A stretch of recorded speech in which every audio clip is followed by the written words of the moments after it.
Crime से।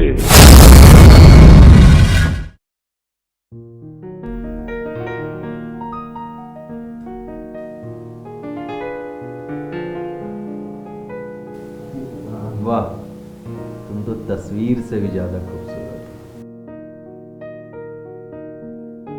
मैंने कभी सपने में भी नहीं सोचा था कि इतनी सुंदर सी बीवी मिलेगी।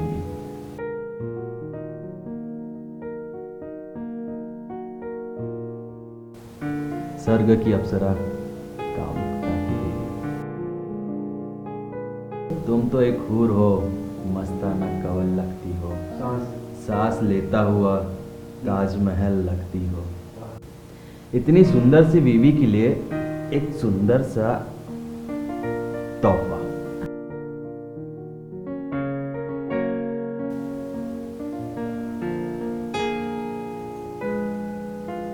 ये तो बहुत खूबसूरत है और कीमती भी। तुम्हारी सुंदरता के आगे इसकी क्या कीमत होगी जान।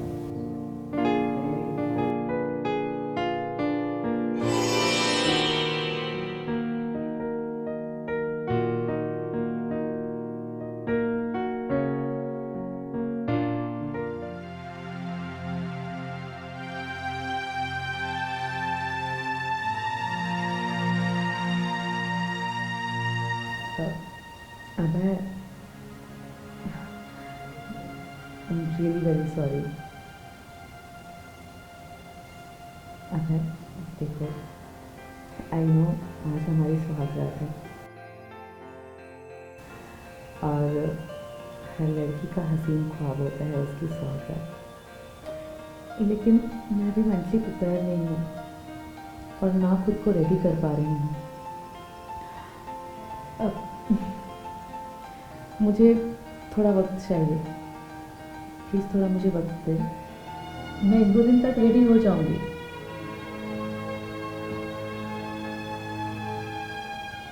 कोई बात नहीं स्वीकार, मैं कोई अनपढ़ जालिम पति नहीं हूं। मैं तुम्हारे जज्बातों को समझता हूं। अभी कोई प्रश्न नहीं।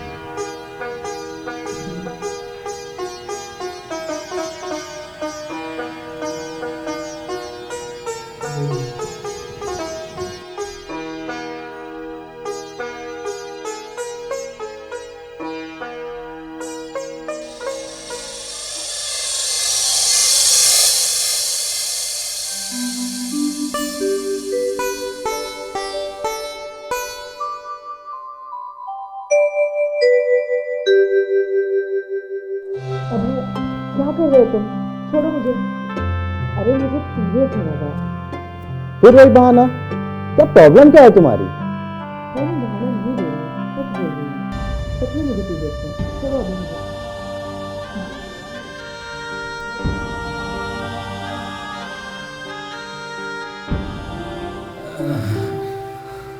अजय। हाँ पापा। पापा आराम से, आराम से। बेटा मेरा अंतिम समय आ गया है। हाँ बेटा, तुम दोनों अभय का ख्याल रखना। हाँ पापा, हाँ आराम से, आराम से। बेटा बहुत नादान है, ना समझ है बेटा। उसका ख्याल रखना बेटा। मेरा आखिरी समय। पापा, पापा, पापा, पापा, पापा।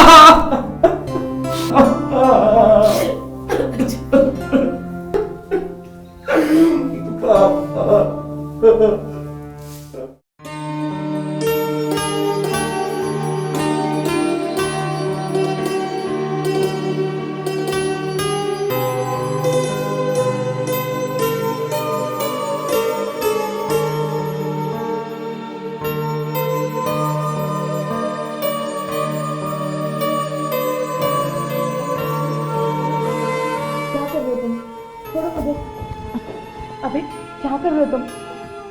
तुम्हें शर्म नहीं आ रही?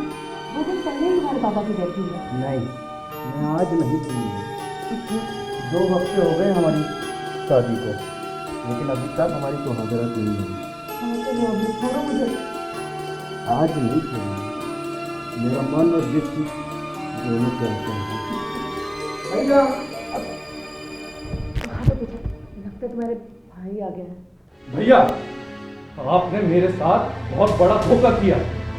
हमारी पुश्तैनी जायदाद सब आपने आपके नाम करवा ली। अगर वकील साहब मुझे सब सच सच नहीं बताते कि बंगला, बैंक बैलेंस, प्रॉपर्टी सब आपने आपके नाम करवाई है, तो मुझे पता ही नहीं चलता कि मेरे हिस्से में तो कुछ है ही नहीं। अब मुझे हर काम के लिए आपके सामने हाथ फैलाना पड़ेगा। नहीं अजय, ऐसा नहीं है। अभी तू बच्चा है, नादान है। जब तू समझदार हो जाएगा, बिजनेस संभालने लायक हो जाएगा, तो मैं तेरे नाम की सारी प्रॉपर्टी तुझे दे दूंगा। नहीं भैया, आप झूठ बोल रहे हैं। आपकी नीयत बदल गई है। पापा के मरते ही आपने अपना असली रंग दिखा दिया।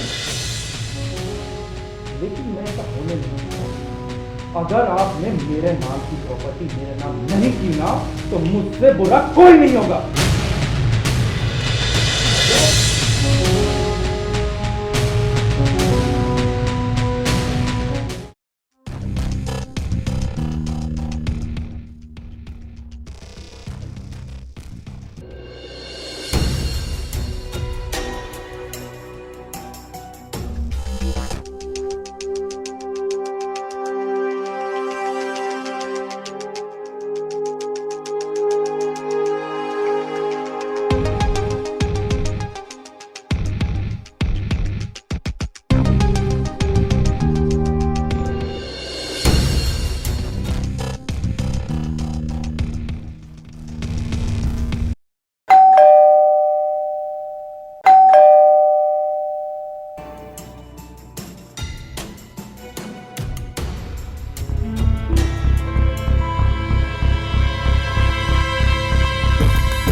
आप इतनी जल्दी आ गए?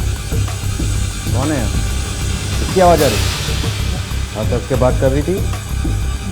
मेरी तो नहीं, वो एक्चुअली मैं तो फोन पे इसी तक बात कर रही थी। अच्छा,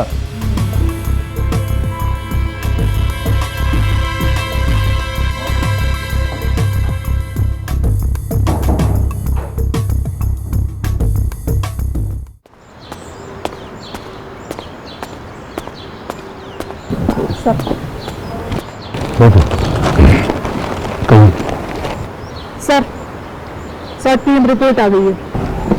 सर विक्टिम की मौत जो है सर गला घोटने से बताई जा रही है। उम्र सर 30 से 35 के आसपास बताई जा रही है, लेकिन गला घोटने के बाद किसी धारदार हथियार से पूरे चेहरे को बुरी तरीके से बिगाड़ दिया गया।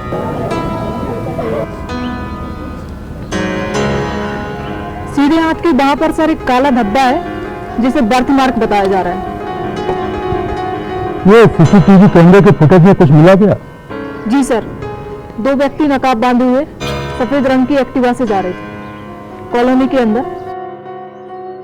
उसके बाद सर जो पीछे बैठा जो व्यक्ति है वो एक हाथ में बोरी पकड़ा हुआ है। सर रजिस्ट्रेशन नंबर जो है छुपा दिया गया। ये मिसिंग कंप्लेंट चेक की तुमने?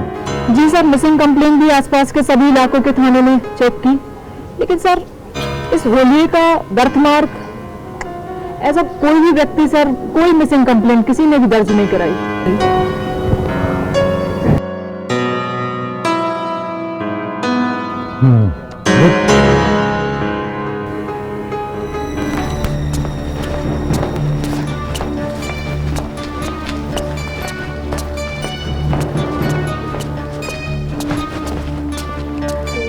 नमस्ते सर। नमस्ते। मेरा नाम पूजा है, पूजा चौधरी, और अभय चौधरी मेरे पति हैं। वो एक बिजनेस के सिलसिले में बाहर गए थे और 2 दिन पहले लौट आने वाले थे, लेकिन अभी तक नहीं आए सर। और मैंने उनका कॉल भी बहुत ट्राई किया, उनका नंबर भी नहीं लग रहा है, और ना उन्होंने सामने से मुझे कॉल किया सर। क्या करते हैं आपके पति? सर वो इंपोर्ट और एक्सपोर्ट का उनका बिजनेस है। कहीं वो बलदेव चौधरी के बेटे तो नहीं? हाँ जी सर, वो मेरे ससुर जी थे। कुछ दिन पहले ही उनका देहांत हो गया है। देखिए, हमें एक लाश मिली तो है, पर अभी तक उसकी शिनाख्त नहीं हो पाई।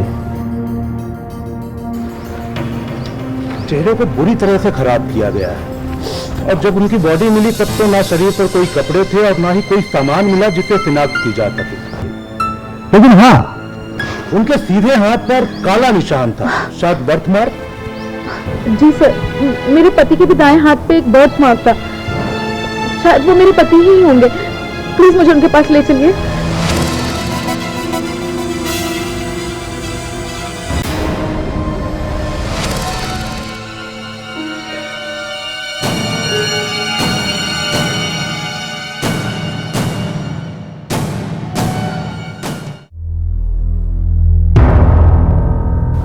अर्चना, सर, सीसीटीवी फुटेज देखते वक्त तुमने ध्यान दिया होगा कि हमने एक्टिवा में एक स्टिकर देखा था।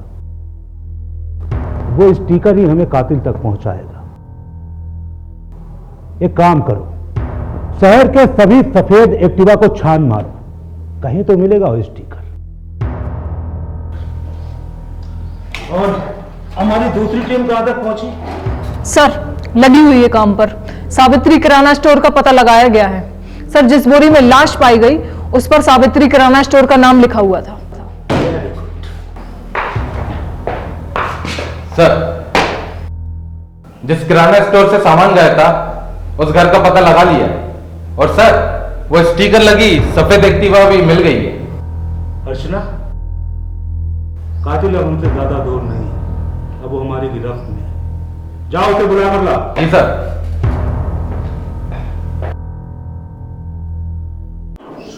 हाँ तो मैडम, बिना कोई ड्रामेबाजी किए, बिना कोई फुटेज खाए, सीधे सीधे साफ साफ बता दो कि तुमने अपने पति की हत्या क्यों की। ऐसी क्या मजबूरी थी जो इतने चाहने वाले पति की तुमने हत्या कर दी? इंस्पेक्टर साहब, आप ये कैसी बात कर रहे हैं? हमारी शादी को तो 1 महीना भी नहीं हुआ था, और अभी तो हमने एक दूसरे को जाना भी नहीं था अच्छे से, और मुझे कोई प्रॉब्लम नहीं थी। तो ऐसे हालातों में मैं उनका खून क्यों करूंगी? सारे सबूत आपके खिलाफ है। आपके घर के बाहर पोर्च पर खड़ी वो सफेद कलर की स्कूटर, उस पर लगा वो स्टिकर, उस स्टिकर ने आपकी सारी पोल खोल दी। पहले तो हमें अभय के भाई अजय पर शक हुआ। हमने तहकीकात की, वो बेकसूर निकला, क्योंकि जिस दिन झगड़ा हुआ था वो उसी दिन शहर से बाहर अपने दोस्त के यहां जाकर रहने लगा था। फिर हमारी शक की सुई तुम्हारे ऊपर घूमी। हमने तहकीकात शुरू की, बस कड़ी से कड़ी जुड़ती गई। देखो, झूठ बोलने का कोई फायदा नहीं, सच बोलो। और मैडम, रही सही कसर उस अनाज की बोरी ने पूरी कर दी जिसमें भरकर आपके घर का राशन गया था। और हाँ, और किराने वाले ने भी तस्दीक कर दी कि राशन से भरी बोरी आपके ही घर गई थी।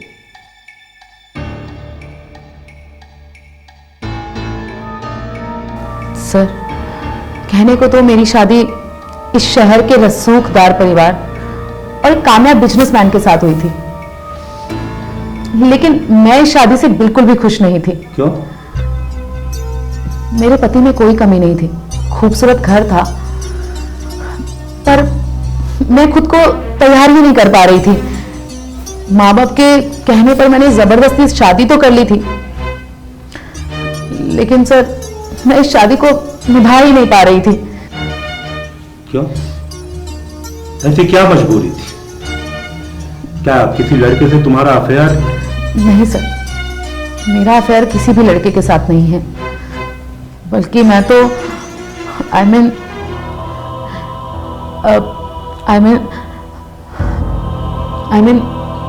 सर, मैं तो लेस्बियन हूं।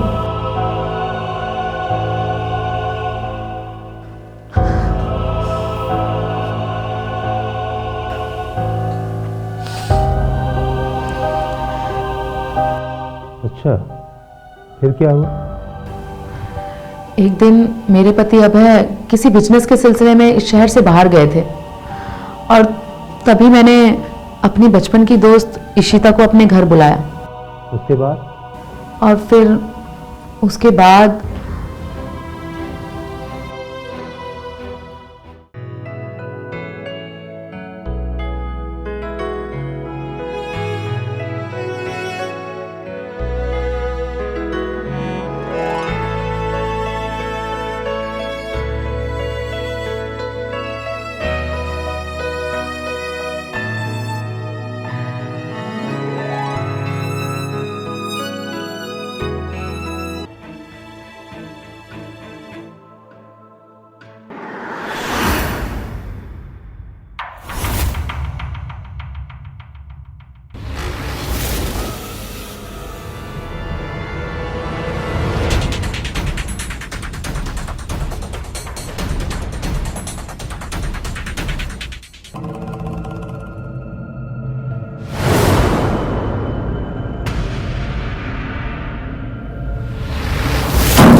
हाँ मैं। क्यों, देख के डर गए क्या? आज ऑफिस से जल्दी आ गया। जल्दी नहीं आता ना तो तुम दोनों का रूप नहीं देख पाता।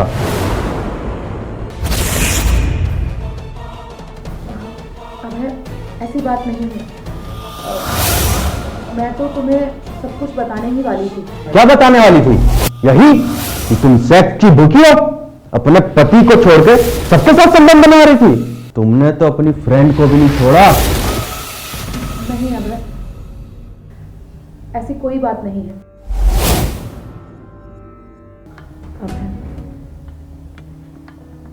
मैं तो शादी ही नहीं करना चाह रही थी, लेकिन घर वालों के दबाव की वजह से मुझे तुमसे शादी करनी पड़ी। सोचा था कि शादी के बाद मेरा बिहेवियर बदल जाएगा, लेकिन ऐसा कुछ हुआ नहीं। वो मैं और इशिता स्कूल टाइम से एक दूसरे से बहुत प्यार करते हैं और मैं उसको भूल ही नहीं पा रही थी। I am really sorry. मैं तो लेस्बियन हूँ। तुमने सिर्फ अपने बारे में सोचा, सेल्फिश औरत। तुमने ये नहीं सोचा तुम्हारे कारण मेरी जिंदगी खराब होगी। अब देख तेरा निखोटा कैसे समाज के सामने लाता हूँ।